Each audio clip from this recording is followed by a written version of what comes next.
Hello, welcome everyone. Thank you for joining us for a live KabU Q&A event with Senior Instructor Tony Kosinec. You have a special opportunity today to ask anything at all that you want to know about Kabbalah. To do that, simply post your question in the chat, and we have an expert technology team that will filter all of those questions to us here so that Tony can respond to your questions.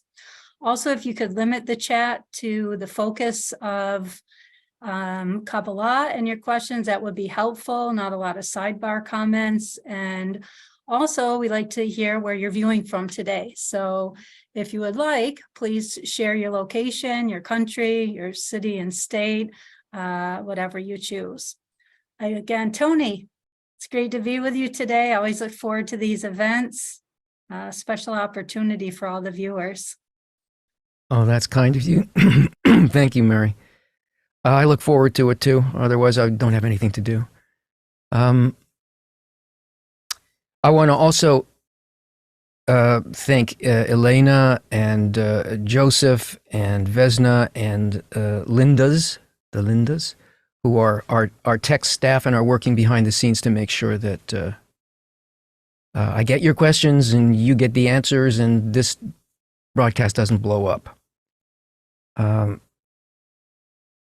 The people who watch this particular broadcast are people either who are already studying the fundamentals of Kabbalah, they're part of a KabU course, or they're people who are interested or curious about Kabbalah and are looking into, well, what does KabU have to say about Kabbalah? And there are a lot of things that people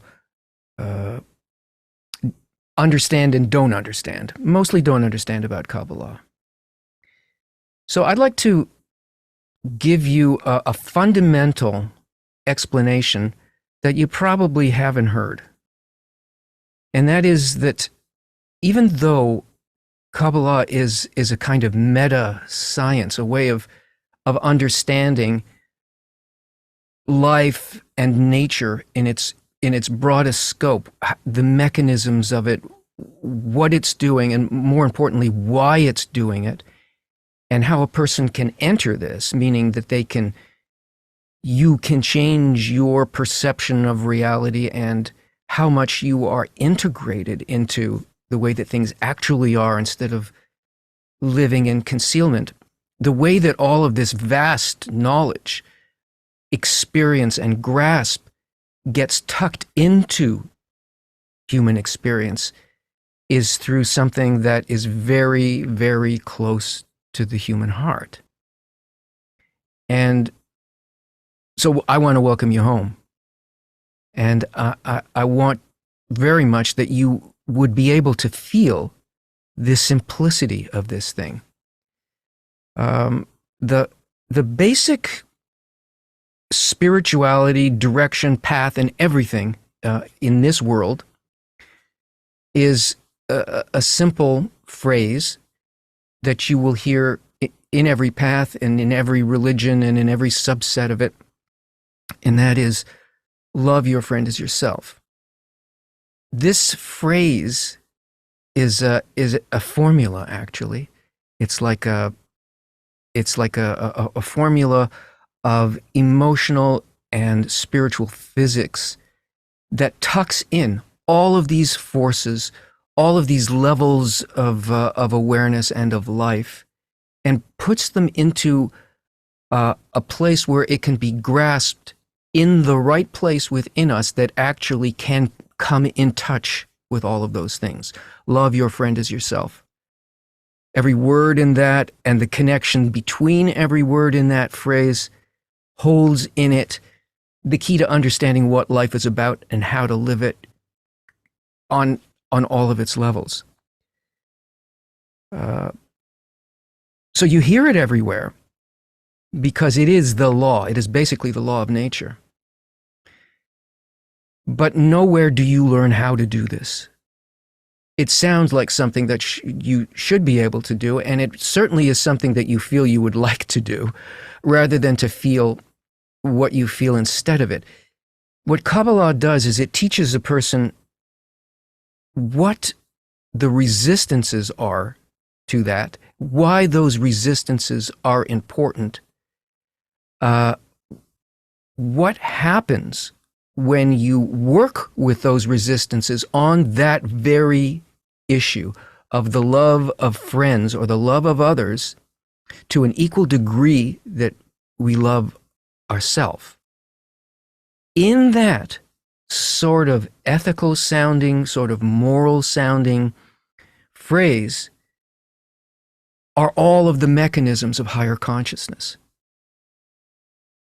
And what Kabbalah does is it provides a methodology by which a person can come home, can find this place within the emotional life, one's emotional life, in which all of the forces of the cosmos and of the worlds, both physical and spiritual, all are, the control room over all of that is in the place in which love your friend as yourself lives in your heart, and where you work with it. The results of everything that you see, the scope of your grasp, your perception of reality, how big it is, how small it is all on that issue. So it's not exactly ethical or moral, it's just the way that things are actually structured. So if we start to have difficulty in life, feel that we are suffering, it's because of where we are in regards to that general law. And Kabbalah teaches a person what that is, how to enter it, how to work with it, and then all of the byproducts of that kind of work put us in touch with all of the laws of nature, and allow us to work with them in a positive way. And everything that you will hear today about Kabbalah in response to any of these questions, they are all first coming from that root, which is the purpose behind creation is love your friend as yourself, and it is also the outcome, the fulfillment of everything in existence, that it completely aligns and is completely identified and acts as a conduit for that law of nature. And the only way we reach that is actually through our emotional life, which is something much greater than what we think that it is. So some explanation, some confusion there, I'm sure. Let's get to the questions. Okay, thank you, Tony. The first question comes from Troy, viewing on YouTube. How do you know which desire needs correction? The only desire that needs correction, it's not actually a desire, it's the reason why you do something. It's called an intention, is in relation to our attitude towards people, other people, how much we want to serve and want them to achieve and have a good, full life for them to perceive, and so on. It's where our desire is aimed, not what desire we have. So if you're up against that issue, then you know it's a correct place for working. But Kabbalah does not judge or try to control desires, only the direction for whose benefit is this desire going to be used or fulfilled. Mary?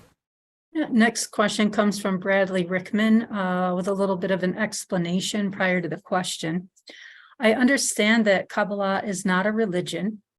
I read in a Kabbalahinfo article, Michael Lightman said religion is created from man's egoism. But in other articles, he speaks positively of religion. The times he speaks positively, is he referring to Judaism? As far as I know, he practices Judaism, as do I. The Bible didn't start with Judaism because Judaism started around 2,000 years ago, but Judaism is the outer seal, with a question mark. Is Judaism the external and Kabbalah is the internal? As I read, I'm still confused. When Rav Lightman talks about religion, he's not talking about Christianity or Judaism or Islam or Buddhism. He's speaking about the actual love your friend as yourself, that actual structure that is the religion of humanity, the intended way of attainment. Yes, you're right that in terms of Judaism and also of the other religions that I mentioned, the outer part of it is the action without the intention. You could say that's the shell level. And the inner, the actual religion, so to speak, the place where all of the spiritual action is taking place, is on the intentional level. There's nothing wrong with religions except that they are limited. They don't reach to this place.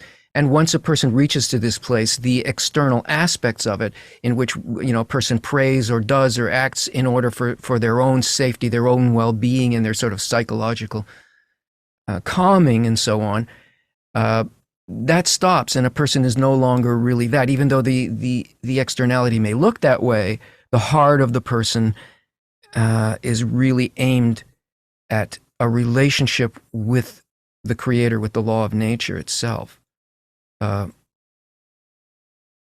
So in a nutshell. Okay, so Antiquark is wondering, well, what makes something spiritual according to Kabbalah? And is the law of attraction, or rather equivalence of form, spiritual or physical in nature? The law of attraction is different than equivalence of form. The law of attraction says you attract what it is that you are in internally. And the vector of the law of attraction is in order for me to become fulfilled with that thing that I desire, and it'll come to me if I do such and such a thing. The law of equivalence of form is that we are striving towards the one and only thing that can be called spiritual, and that is bestowal, acting with intention for the fulfillment of the other or for the whole system without a thought for self-fulfillment. It doesn't mean that self-fulfillment doesn't occur. It means that if we want to be in touch with spirituality, we have to be trying to become inwardly like the single quality that is spirituality, which is unconditional bestowal for the good of others and for the whole system. Nothing else is spiritual. There are no spiritual externalities. There is only an intention to fulfill the other without a thought for the self. In the end, everything is fulfilled. So there isn't a problem. But did my heart become changed? Did it become like that, the Creator or the basic law of nature? No, not if it was the law of attraction. Yes, if it is the law of equivalence of form. Because then you are one and the same thing. The only thing that really exists are, in reality, our intentions, either the intention to bestow or the intention to receive. That's it. There's nothing else in existence. The desire to bestow is the creator or the creative level. The desire to receive is the creature, and only those two things, and that's you and everything else that you see, perceive at all. It's all one creature vis-a-vis over against the desire, the intention to bestow. So if you're working towards that, if you're aiming at that, that's spirituality.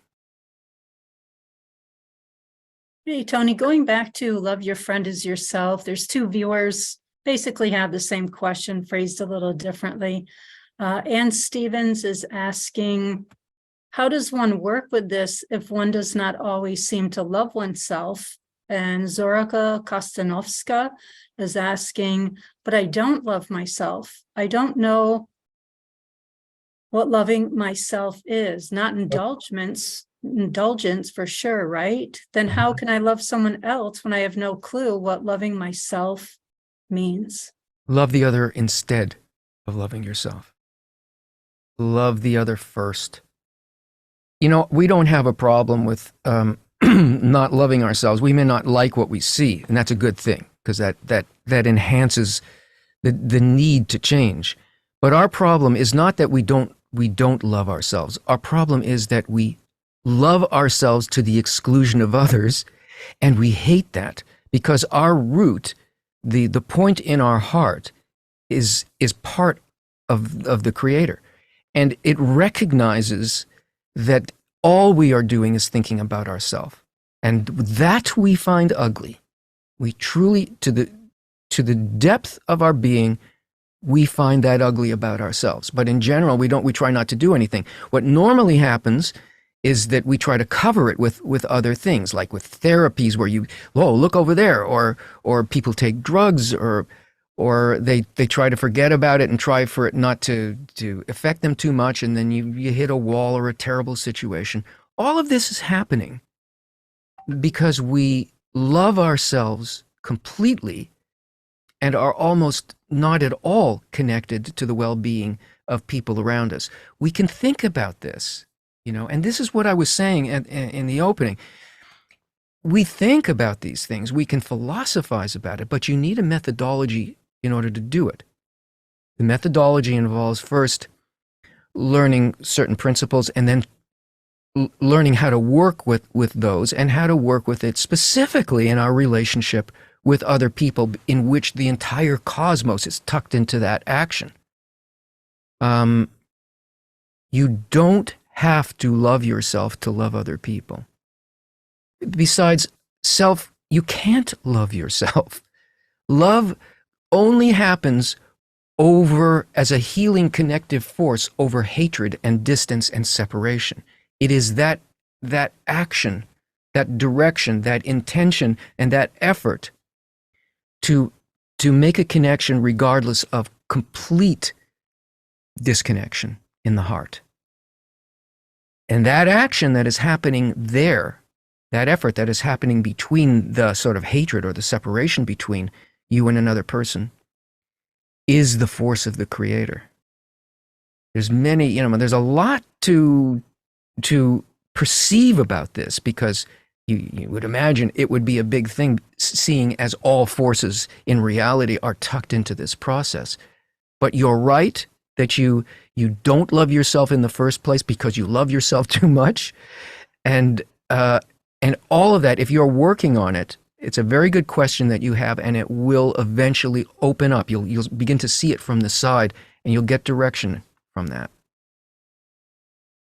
Hey, thank you, Tony. So many great questions. In case you're joining a little late, just a reminder, you can ask your questions, post them in the chat, and we pick them up here in the broadcast. From Facebook, William Patrick is asking, what is Psalm? I read it in the Zohar. In capital S, capital A, capital M. I've heard it Sam or Psalm. Yeah, Psalm. Excuse me. It's the force of egoism. It is that part in the heart that provides the opposition to direct attainment without effort. It's the adversary, or it's called the evil angel. Angels they are agents of bestowal that work in order to help us create a correct need, because we only act based on a deficiency. Like desires come from lacks, things that we lack. So this force called Psalm works against us. Sometimes we'll see things, and then sometimes this force will make us forget it, and we feel we've achieved something, and then suddenly we'll be far away from it, and we will lose our faith in the whole process. This is a helping force from above that develops a depth of hunger for the right thing and aims us towards the right thing. Okay, next question, Tony, comes from Grand Rapids. Is B'nai Baruch the only authority on Kabbalah? I've noticed certain aspects of the group that seem more ego-driven than spiritual, such as KabU's sharing of political or ideological views. Yeah, there are no political or ideological views per se being shared at all, not by instructors, and because we don't work on the political level. People may comment on it because it is, it's a way of understanding how the forces of reception and bestowal work in human society and what they produce.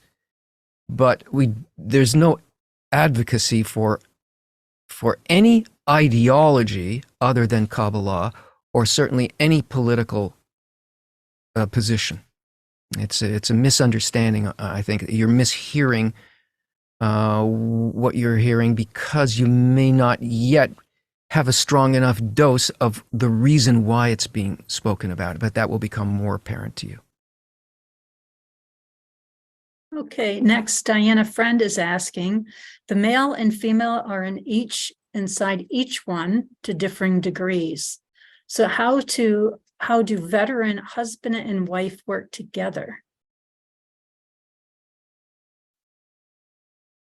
Well, but it's in the woman and it's in the man. So they work together as partners the way any other marriage would work. It's just that there is a shared goal that is above the partnership.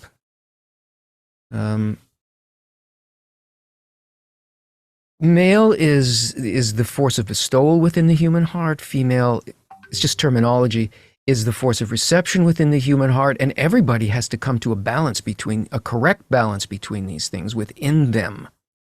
But reality is created in fractals, so you're going to see that within the heart, then you're going to see it between people who appear to be genders, and you're going to see it as forces of nature who also have the potential and then work force and all of those things. It's all only that on various levels. The control room for all of that is within your own heart. Okay, thank you, Tony. Next, Steve is asking, do these live Q&As provide somewhat of the required group study for Kabbalah? No, they do provide, if you feel it, if you put your antenna out, you feel that you are not watching this alone. You feel that there is a field in which desires of people, not just individuals, but there is a general desire that is sort of causing a vacuum and pulling light so that your perception changes, and also your sense that you are not alone in this, and that you're not just a single being separated and all that. No, group work is very specific. It's part of the methodologies. There's a way to do it. And if you stay in for all the curricula, you will be taught this methodology, and you'll be given a situation in which you can work with it and experiment with it. And it's specific work with specific parameters. Thank you, Tony. The next, I don't see the question, but I'll read it. Jeffrey Davis is sharing, I have used reflections and Etz Chaim directives to swim upstream. And as I sit in a floetic bestowing intention, I flow Ein Sof, air concentrated. Well, you have to do that in your relationship with other people and not in a meditation. It has to be a conscious, completely engaged, all involving contemplation on reality, waking reality as you encounter it from moment to moment in the real world, in all worlds. Because it has to be inclusive, and it has to involve the entire integral system of people and nature consciously, without separating out any part of it, without going alone in order to achieve that. A person should integrate and contemplate things, on their own, because you digest it and it works.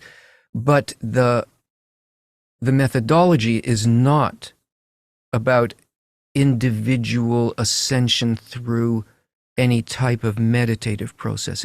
It's an active contemplation, engaged with all of the motions of reality at every moment of the day. The next question seems to follow after that. Ozzy Kondorfer is asking, a seed in the wrong soil won't grow. How important is the environment we live in?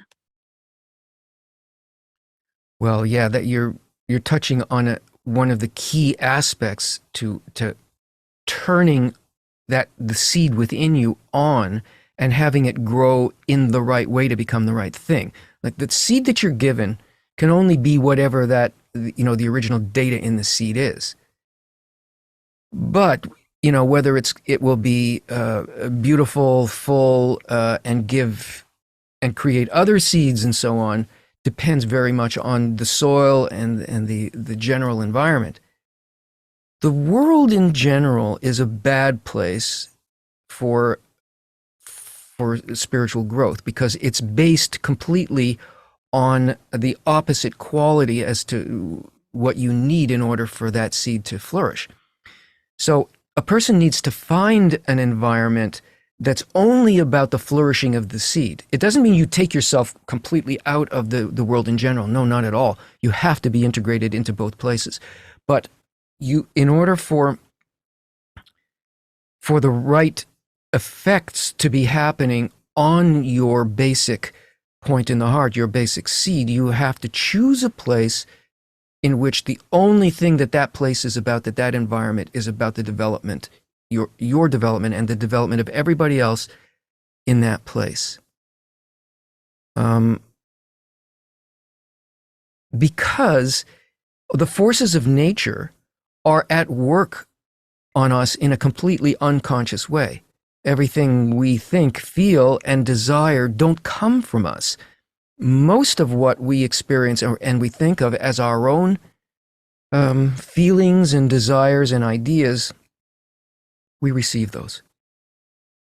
Not just under the influence of society, but actually from nature itself.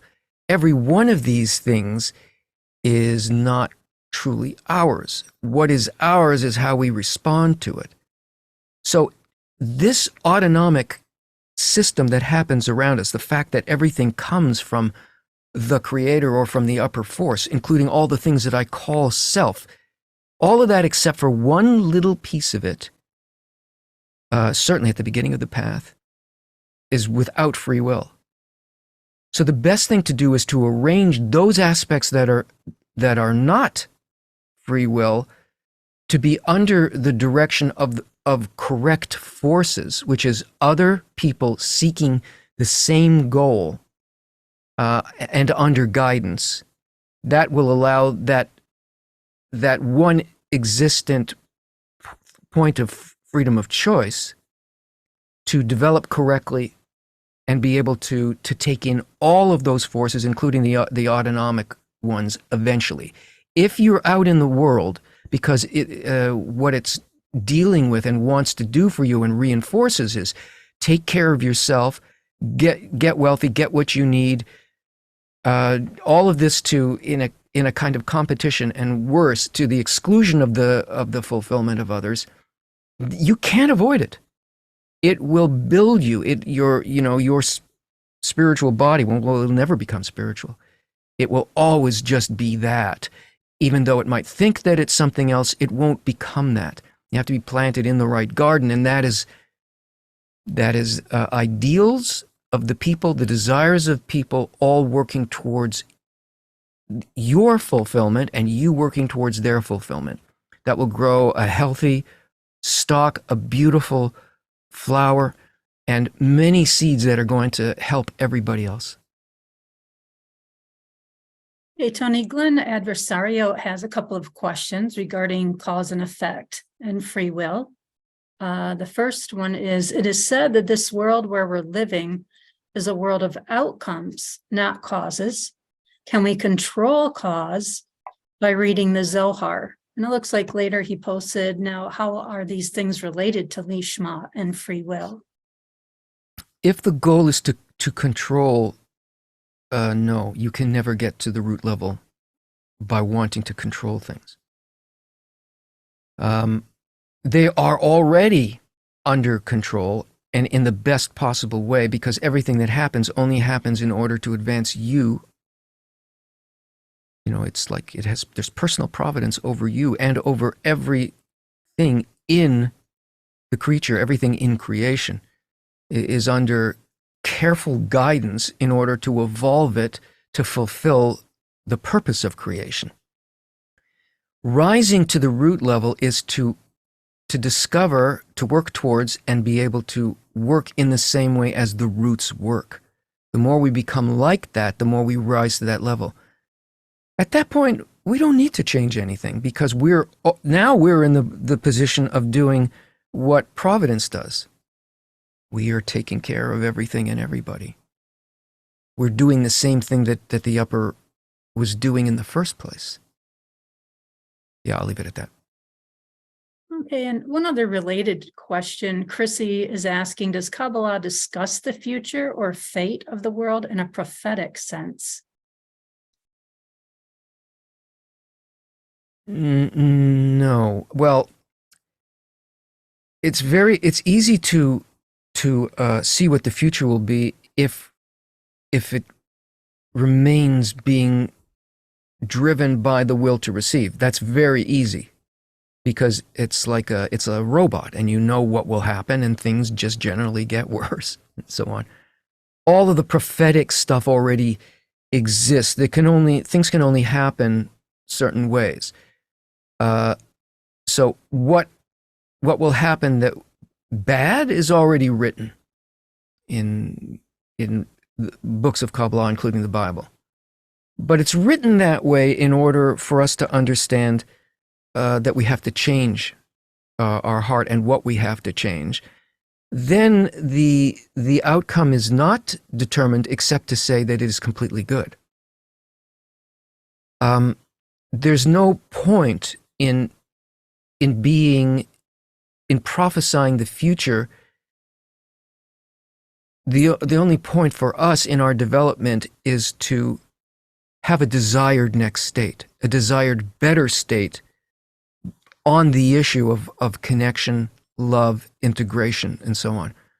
That ripples and creates the kind of future that we would say we want. These days, nobody deals with prophesying.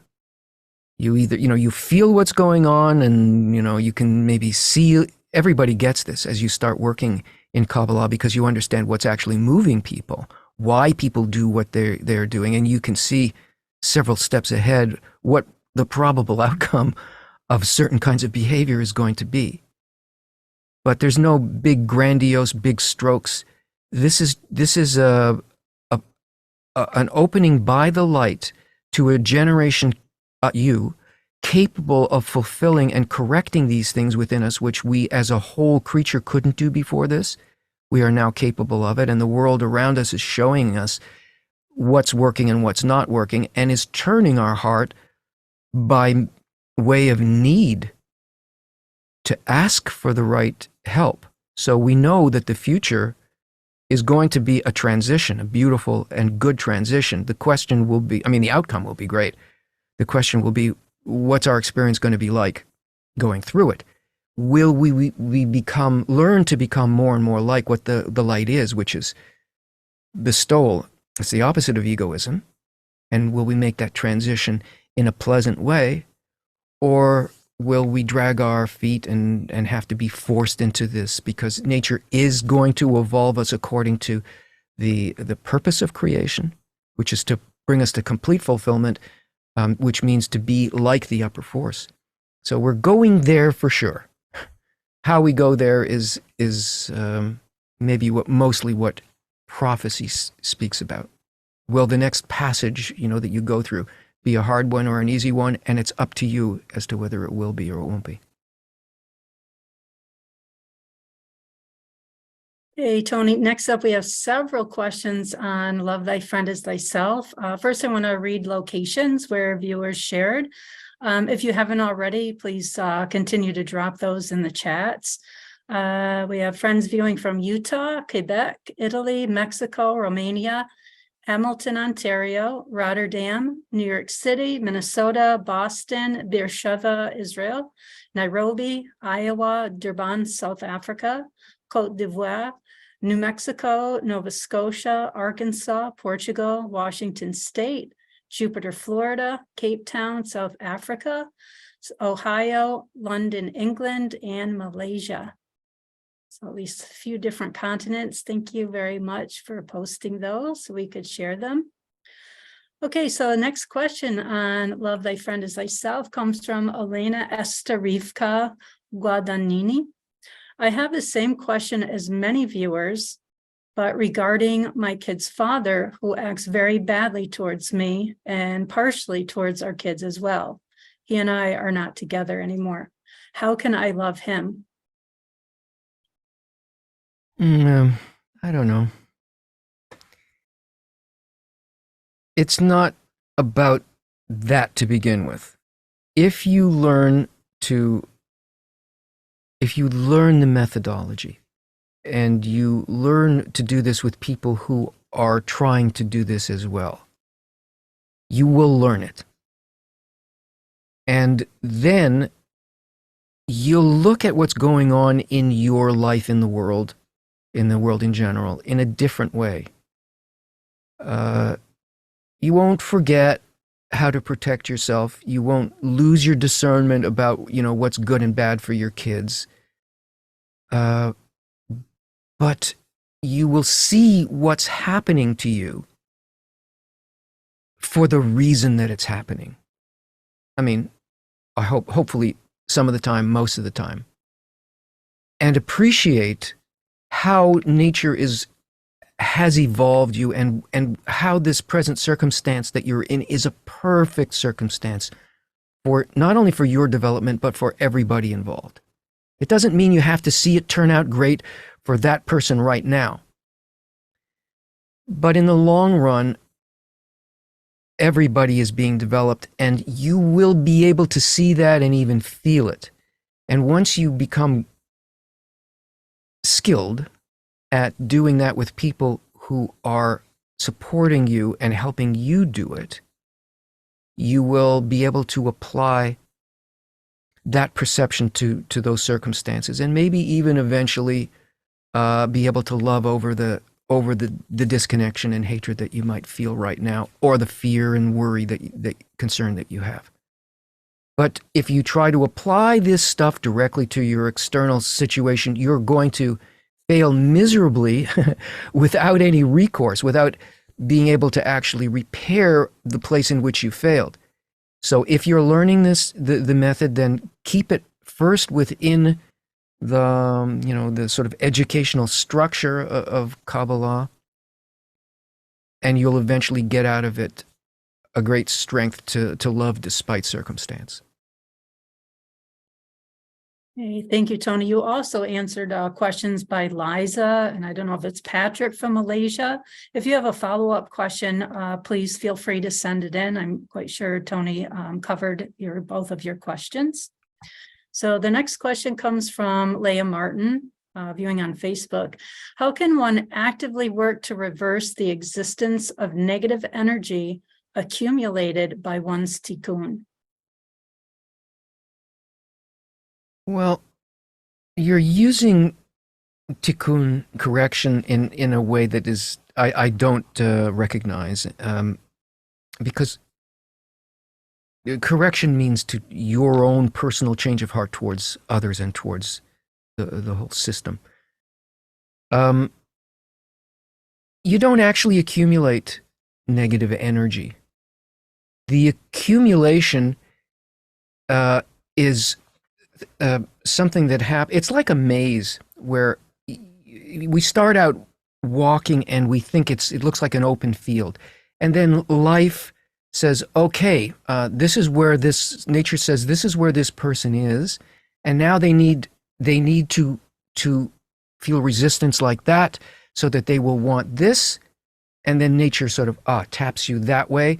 And it's like the walls of a maze being built up, but the place where we come out of the maze is freedom, fulfillment, and love, basically. So everything that happened to you is not negative. It is an accumulation of direction that was given to you, but you have to understand how nature actually works with you. So, and that's a big part of the study, is a person learns that nature uses two forces. It uses a beckoning force that, where things seem to go well, and you have perceptions and your heart is open, and it uses this other force in which it pushes you away. And between these two things that we think of as good and bad, this action as a whole is completely good. It is the force of development. If you understand the game that nature is playing with you, the only thing that accumulates is a correct desire to go in the right next place. Don't worry, you're not carrying any of those old things, but you have to learn the rules. You have to study it, and you have to study. I don't mean study like, write it out, take exams. No, you have to be exposed to it and be in an environment where that's what it's about. That's what the little society, as far as it goes, is all about, that, and so that you can perceive that. Everything that happened was actually only in order to free you from that, and you are free from all those things that happened in the past. Forget the past. What's before you is light and more development. Okay, next, Troy is wondering, I still get confused with the word discernment. What is discernment in Kabbalah? Well, it's like watching. You look at it and you try to perceive where you are against something else. And the two qualities that we deal with is, the desire for myself and the desire to give. It's like either I'm taking, or I want to find a way in which the well-being of others and connects me to the Creator, because I have to come through others in order to feel this upper force. So you're looking for a comparison of qualities. Basically, where is the light in this situation? Where is it trying to take me compared to where I really am and where my limitation is and where I don't want to change, give, where I want to take in a place where I should be giving. And that doesn't mean taking objects. It means it's a thought. It's the mind and the heart, mostly the heart, being willing or not willing to do what will be of benefit and will connect us to another or to others. The comparison between these two tendencies in the heart, that's discernment.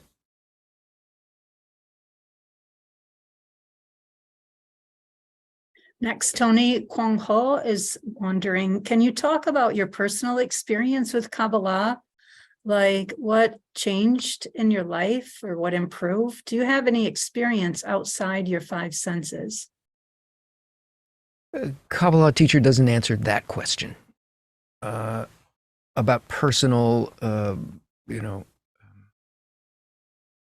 perceptions, higher perceptions. But I can tell you how, in general, the reason we don't do that is because ego becomes attached to it, both by me expressing it and by you hearing it, and then you'll think that that's an actual target where it might have only to do with my own correction or whatever. So, but the difference for me in how my life was before Kabbalah, but this is, before Kabbalah, is that I feel at home.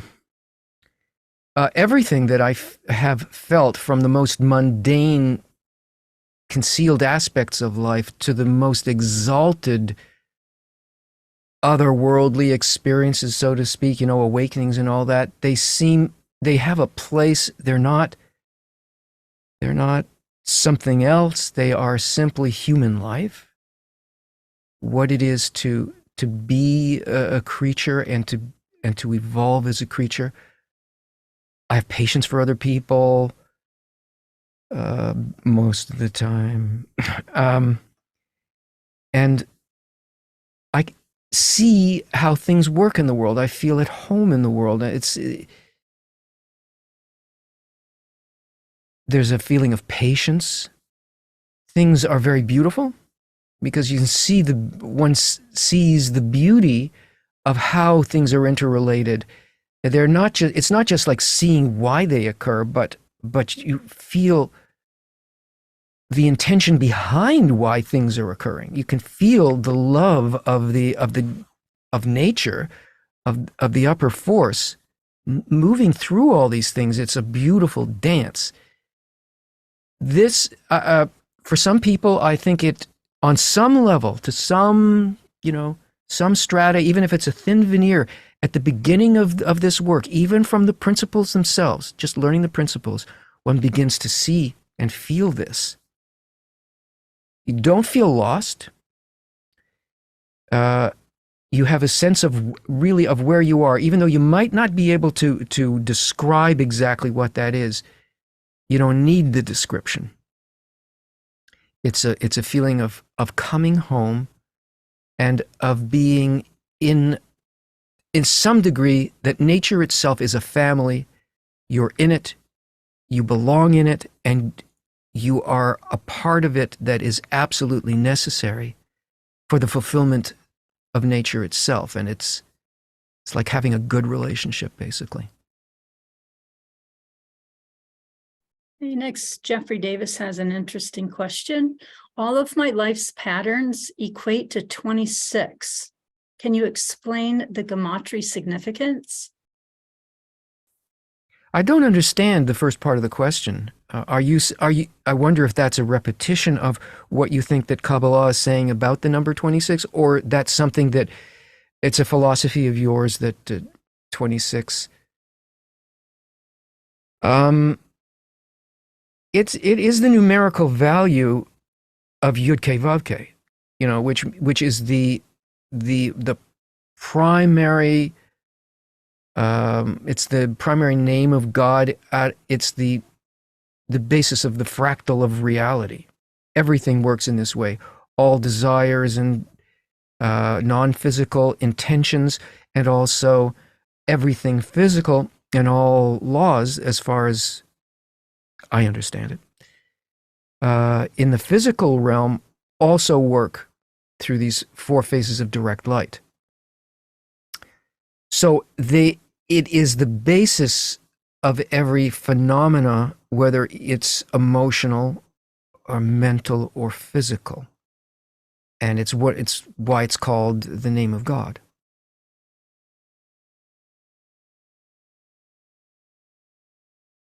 Okay, next up, Grand Rapids is asking, I'm not questioning KabU's politics, but is ultimate truth more extensive than a group?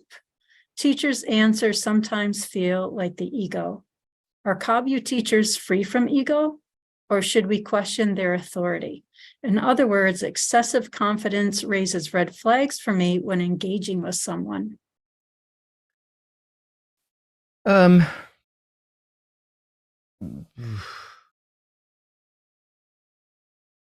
Okay, there's a bunch of parts to it. Is truth more extensive than a group? No, it is not. Reality is an integral phenomenon. It is a group, but we don't see ourselves that way. We see ourselves as individuals. And therefore, everything that we look at is perceived through the operating system that we call egoism. It comes from the separation. So what you see in people will be a reflection of your state, basically, which is primarily balanced on the side of separation. Work in a group is our own integration into the integral reality and understanding how being interconnected at that level, how it's possible to live like that and not always be committed to seeing ourselves as a separated, shattered part of this. What instructors are confident about is what they have received from their teacher in Kabbalah. That's what the confidence is. And hopefully an instructor will have tested this and tests it all the time to see, experimentally whether this is so or not. And as a result of that experimental work, a kind of, scientific approach, they will say yes or no about whether they have been able to attain that or see that. And in general, I hope that people who do this work will find confidence in it. But the confidence is not in what I know. The confidence is in those from whom I have received it and where they have received it, and that it's not about the person. It's actually light. We think that we are looking at other people when we, in a work group, say in a Kabbalistic group. You're not. You are looking at the Creator. This environment of people and things is the medium between the point that you call you, that sort of separated point, and the entire reality and all the forces that it are at its use. So it's not the person that you need to be paying attention to. You should completely question the instructor. But what you will be able to receive or not receive will be as a result of the greatness of your desire and whether you are capable of seeing and feeling that force that wants to fulfill you behind the person. It's not the person. There is light, and you see that light as a person. But you have to test it out too. It's not that you just take this. What you're being told when you're studying is you're being told the targets that are in the authentic texts and the experiment, the inner experiment that you need to carry out. You need to prove for yourself whether this is so or not. You should not accept anything on face value that somebody tells you, unless it strikes you that way, because of the greatness that you are giving to this situation and what you think you're in contact with. Other than that, question everything. Hey, one other question from Grand Rapids. My dad passed away 2 years ago, and my mom is failing to thrive, not taking care of herself and not listening to family. It's causing so much distress. Is there any insight from Kabbalah for peace?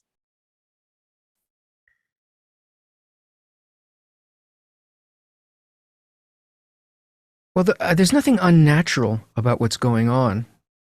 The failure for a partner to thrive, especially if they're old and they've been together for a long time.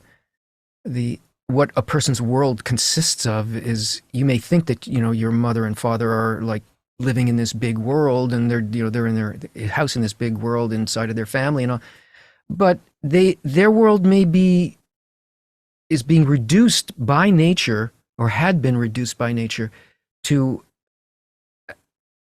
an emotional field between the two of them.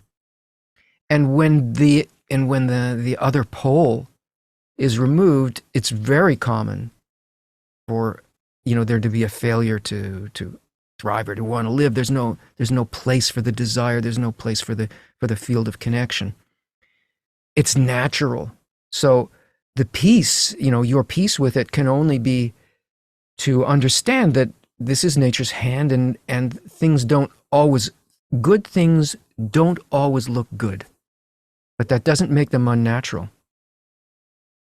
But I'm telling you that, and you might apply that just philosophically, like, yeah, that makes sense, but I really hope for you to take this into your heart and to let the natural situation also work on you. You can't control this.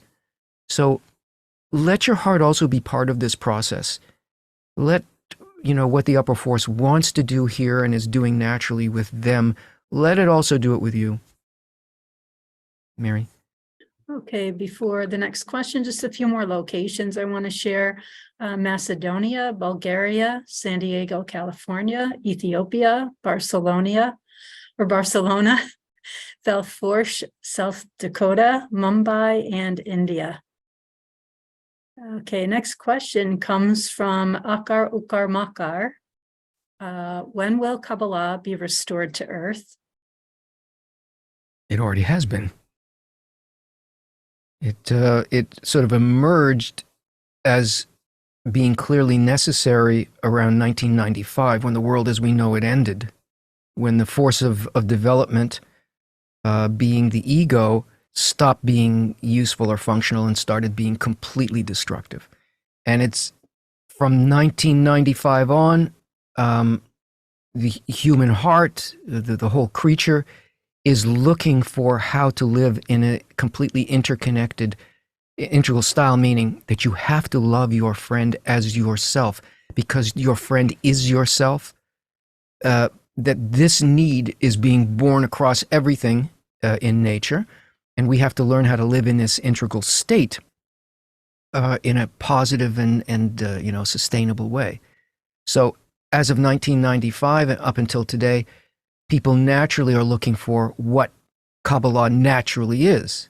And the thing about Kabbalah is that it gives very direct connection to the law of nature without a lot of dressings on it and rituals and all of that stuff. It's just very directly teaches the heart. Yeah. Okay, next, Abraham Alabachu is asking, as of current theoretical physics understanding, there are 4 fundamental forces of nature. Why do we perceive them separately? Is that due to our egoistic and shattered perception? Yes. And it's also because we want to use them. We're using them for technology and so on. And if we simply wanted to see, if all we wanted was to see, what is nature? Come teach me. Teach my heart, then we would perceive how they're related to each other. And there's way more than 4. But let's stop here because I want to tell you about an event.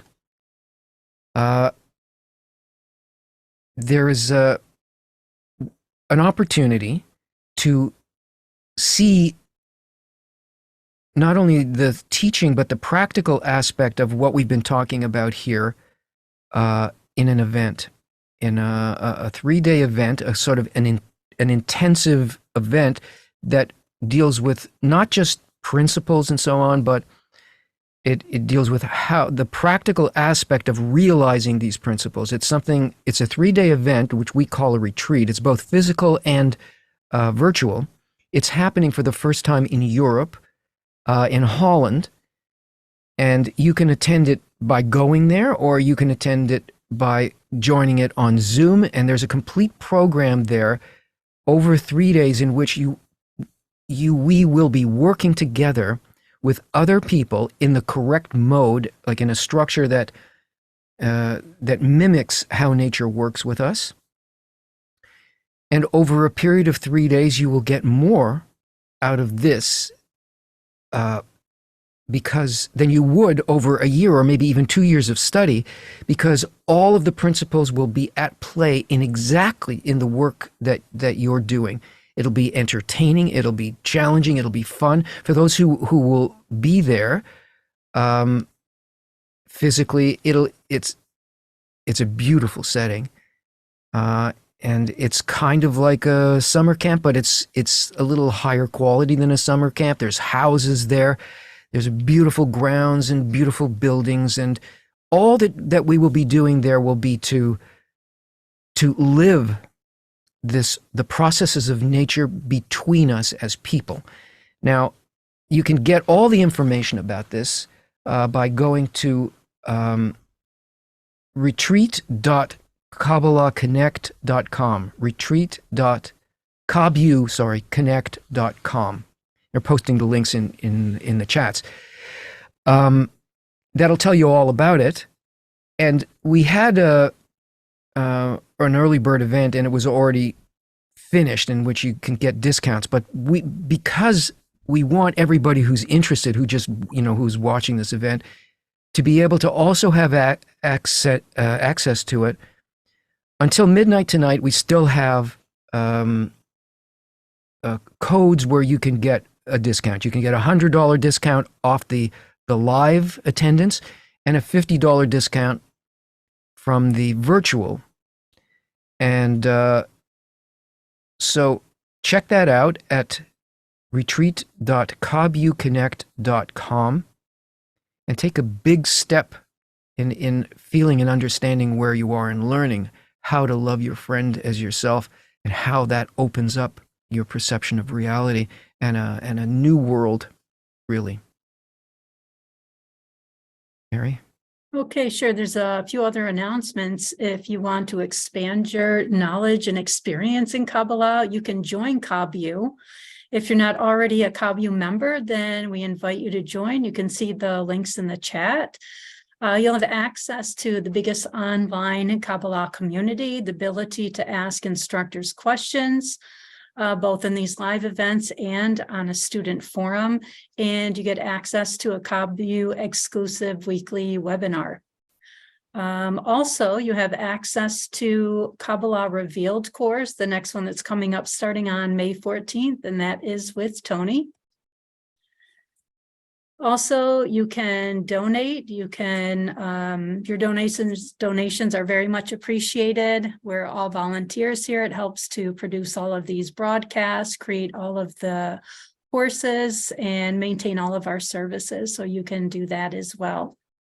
Thank you again for joining us today. There are so many amazing questions. Sorry we didn't get to all of them. There were just so many good ones. And as always, Tony, great to be with you. You're amazing as always. Thank you so much, Mary, for helping and guiding. You're a tremendous help to me. And yeah, the questions were great. Really very serious, very mature questions. Thank you very much, friends, for joining us.